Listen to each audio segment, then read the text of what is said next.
It is clear that our Republican colleagues are not here because they were comfortable in taking money from that would be allocated for food stamps. They were comfortable in taking money that would be allocated for housing. And they were certainly comfortable in taking money that would be allocated in addressing health care to try to fund what is now providing the resources for the occupation that we are experiencing here in Minnesota. $175 billion that could have been provided for so many of our vulnerable communities now being utilized to create detention cells for Americans by ICE and Border Patrol. By shooting an American citizen, a mother, in the face, not once, but twice, but 3 times. By dragging a pregnant U.S. citizen on the floor for everyone to watch.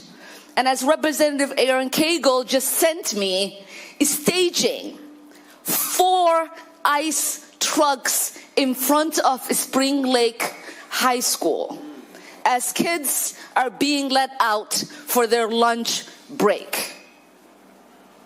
Our Republican colleagues are not saying anything because they are comfortable for people to be terrorized in St. Cloud, Minnesota, where they represent, in Wilmer, Minnesota, where they represent, in Mankato, Minnesota, where they represent. And we've seen what has been happening in Rochester and in Rosemount. This is not just an occupation that is terrorizing people in Minnesota that live in Minneapolis and St. Paul, which they are comfortable with when the president says he's coming for retribution because they think it's Democrats who voted against the president that he's coming after. But it is all of Minnesota. When my constituents call for help, we don't ask them who they voted for, because that is what it means to be an elected U.S. representative. So it is appalling.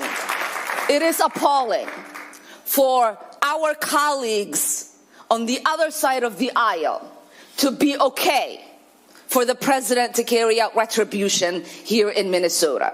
It is appalling for our Republican colleagues to be okay for there to be cell detentions in ICE for American citizens. It is appalling for them to be okay for there to be checkpoints in American cities where people are asked for their papers. And it is appalling for Americans to have to carry their citizen papers only to be told they are not sure if those papers are correct.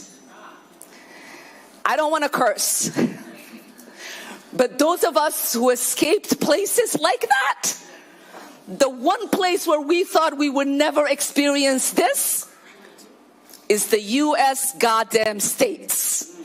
And we should all be ashamed that it is the United States that is allowing for this to take place, and it is being forecasted and broadcasted to the rest of the world, where people are calling and saying, are you sure this is America?